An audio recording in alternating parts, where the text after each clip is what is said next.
नमस्कार, आप देख रहे हैं राष्ट्रीय प्रस्तावना। मैं हूं आपके साथ मनु तिवारी। आइए रुक करते हैं दिन भर की बड़ी खबरों की ओर।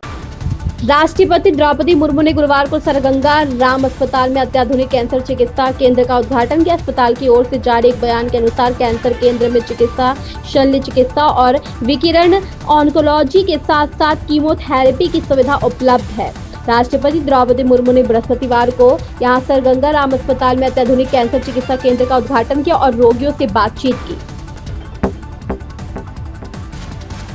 सुप्रीम कोर्ट ने नाबालिग पीड़िता से संबंधित मामले में आपत्तिजनक सामग्री को सोशल मीडिया पर साझा करने पर रोक लगा दी। कोर्ट ने कहा कि वादी निषेध आदेश दिए जाने के लिए प्रथम दृष्टया मामला बनाने में सक्षम है। अदालत ने सुनवाई की अगली तारीख 4 जुलाई तय की है। सुप्रीम कोर्ट ने बुधवार को एक नाबालिग लड़की से संबंधित किसी भी आपत्तिजनक सामग्री को सोशल मीडिया पर साझा करने पर रोक लगा दी, क्योंकि अज्ञात व्यक्तियों ने उसके फर्जी इंस्टाग्राम अकाउंट बनाए और छेड़छाड़ की गई तस्वीरें प्रसारित की।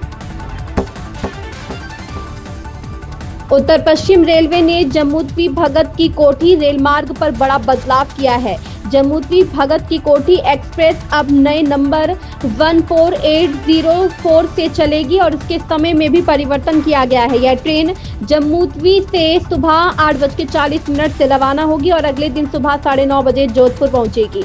उत्तर पश्चिम रेलवे ने जम्मू-तवी भगत की कोठी रेल मार्ग पर चलने वाली प्रमुख ट्रेनों के नंबर और समय में बदलाव किया है। सबसे बड़ा बदलाव जम्मू-तवी भगत की कोठी एक्सप्रेस में हुआ है।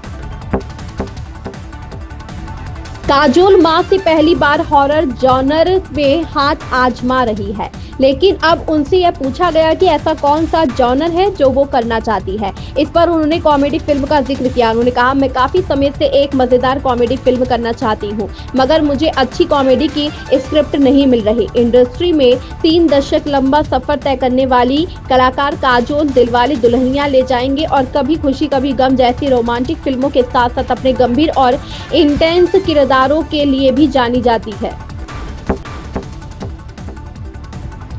भारत में अमेरिका का कोई सैन्य अड्डा नहीं है। भारत अपनी रणनीतिक स्वायत्तता बनाए रखता है। अतीत में अमेरिका के हस्तक्षेपों से भारत ने सीखा है। कतर में ईरानी मिसाइल हमले से खतरे का पता चला। भारत की अपनी मजबूत रक्षा क्षमताएं हैं। भारत रूस, अमेरिका और चीन के साथ संबंध रखता है। भारत अपनी संप्रभुता बनाए रखता है। अमेरिका का दुनिया भर के 80 देशों में 750 से ज्यादा सैन्य ठिकाने हैं, लेकिन भारत में अमेरिका का एक भी सैन्य अड्डा नहीं है। जर्मनी में 100 से ज्यादा, जापान में 120 और दक्षिण कोरिया में 73 ठिकाने होने के बावजूद पेंटागन ने भारत में एक भी अड्डा नहीं बनाया है। रक्षा मंत्री राजनाथ सिंह ने चीन में एससीओ रक्षा मंत्रियों की बैठक में आतंकवाद पर कड़ा रुख अपनाया। उन्होंने आतंकवाद को राजनीति के उपकरण के रूप में इस्तेमाल करने की निंदा की। राजनाथ सिंह ने पाकिस्तान स्थित आतंकी समूह लश्कर-ए-तैयबा के हमले का उल्लेख किया। रक्षा मंत्री राजनाथ सिंह ने चीन के किंगदाओ में आयोजित एससीओ के रक्षा मंत्रियों की बैठक में आतंकवाद को लेकर कड़ा रुख अपनाया। उन्होंने एक संयुक्त बयान पर हस्ताक्षर करने से इनकार कर दिया। इस बयान से आतंकवाद और क्षेत्रीय सुरक्षा जैसे महत्वपूर्ण मुद्दों पर भारत का रुख कमजोर हो जाता। 26 जून 1982 को एयर इंडिया का बोइंग विमान गौरीशंकर मुंबई में दुर्घटनाग्रस्त हो गया। सिंगापुर से आ रहे इस विमान में 111 यात्री सवार थे। लैंडिंग के दौरान भारी बारिश और तूफानी हवाओं के कारण विमान का संतुलन बिगड़ गया और वह 3 हिस्सों में टूट गया। 26 जून का दिन भी भारत के लिए हादसे का दिन जाना जाता है। दरअसल 26 जून 1982 को एयर इंडिया का पहला बोइंग विमान गौरीशंकर मुंबई में क्रैश हो गया था। यह विमान सिंगापुर से कुआलालंपुर और चेन्नई होते हुए मुंबई आ रहा था। राष्ट्रीय स्वयंसेवक संघ बिहार और पश्चिम बंगाल में होने वाले विधानसभा चुनाव को लेकर अलर्ट मोड में है। संघ इन दोनों राज्यों में बीजेपी की मजबूती के लिए हर संभव प्रयास में जुट गया है। इसके लिए आरएसएस फॉर्मूला त्रिशूल पर काम कर रहा है। बिहार विधानसभा चुनाव 2025 में बीजेपी की मजबूती के लिए राष्ट्रीय स्वयंसेवक संघ अपने मिशन में जुट गई है। सूत्र बता रहे हैं कि आरएसएस ने बिहार और पश्चिम बंगाल के चुनाव को नाक का सवाल बना लिया है।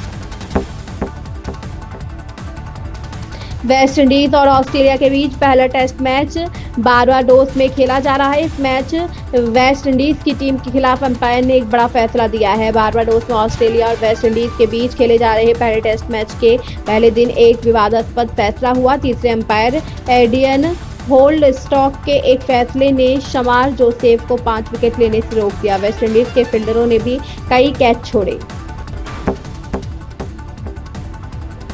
एयर इंडिया की विमान दुर्घटना के ब्लैक बॉक्स से जानकारी मिल गई है। सरकार के अनुसार डेटा का विश्लेषण किया जा रहा है। अहमदाबाद विमान हादसे की जांच में बड़ी सफलता मिली है।